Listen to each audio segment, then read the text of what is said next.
Բնությունը որպես հետազոտության և ստեղծագործելու տարածք։ Գեղարվեստի պետական ակադեմիայի ուսանողների ամառային պրակտիկայի ընթացքում ստեղծված աշխատանքները ներկայացված են բնանկարը որպես հետազոտություն ցուցահանդեսում։ Դիլիջանի անտառներից մինչև Սևանալիճ, Գորիսի ժայռոտ բնաշխարհից մինչև Լորվա կանաչ լանդշաֆտներ։ Բնության ուսումնասիրությունը երիտասարդ արվեստագետների համար մասնագիտական գիտելիքները հարստացնելու հնարավորություն է։ Երբ որ արվեստագետը դառնալու փուլում է, այսինքն արվեստագետ լինելու ճանապարհին է, շատ կարևոր է այն հետազոտությունը, որ ներկայացված է այս ցուցահանդեսում, որտեղ այդ նշանակում է, որ ընդհանրապես արվեստագետը ով է, զգայական աշխարհը մակերեսին գույնի ու հետքի վերածող է, չէ՞։ Այսինքն այն զգայական աշխարհը հնարավոր չի մակերեսին անել մի բան, որը ամբողջությամբ կտրված է զգայական աշխարհից։ Ակադեմիայի ուսանողուհի Սիրուշո Միքայելյանը ցուցահանդեսին ներկայացել է յուղաներկ կտավներով, որոնք նկարել է Իջևանում։ Երկու ծառն ու դրանց արանքից թափանցող լույսը տղամարդու և կնոջ սիրո դրսևորումն է, հեղինակի յուրօրինակ ընկալմամբ։ Ցախակողմյան հատվածում պատկերված ծառը տղամարդ է, որին պատկերել եմ ավելի մուգ գույներով, սառը տոներով, այսինքն ինքը ավելի հանգիստ է։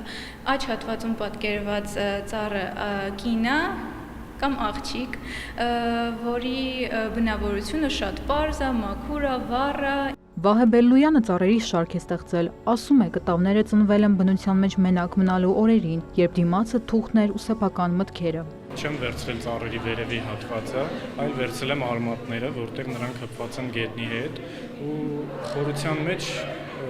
մի հետաքրքիր բան եղավ, կենդանին եկավ, երկար ժամանակ պտտվեց կողմերում, ու զգում էի նկարը չի ավարտվում, մինչև մի բան ուզում էր նկարը ավարտելու համար, որոշեցի կենդանին էլ պատկերեմ նկարի մեջ։ Երիտասարդ արվեստագետի խոսքով բնության գրկում ստեղծագործելը նկարչի համար ոչ միայն աշխատանք է, այլև տեսնելու արվեստ։ Հենց բնությունն է սովորեցնում նկատել գեղեցիկը և փոխանցել այն կտավին։ Ինքը անընդհատ փրկտրտուքների մեջ է լինում, այսինքն ինքը միշտ սովորելու բան լինի եւ սովորում է դա մենակ բնությունից, որովհետեւ ակադեմիական կրթությունը քեզ ինչքանով տալիս են, բնության կրթությունը չի վերջանում։ Դու միշտ ընդեղից ինչ-որ նոր ակնթարթ ունես տեսնելու, նոր հետաքրքիր ինչ-որ դրվագ ունես վերցնելու տեղից։ Բնանկարը որպես հետազոտություն ցուցահանդեսը կգործի մինչև սեպտեմբերի 11-ը, բնության գեղեցկությունը բացահայտելով երիտասարդ արվեստագետների վրձնով։ Հասմիկ Պողոսյան, Էդգար Դավթյան, լուրերի համար։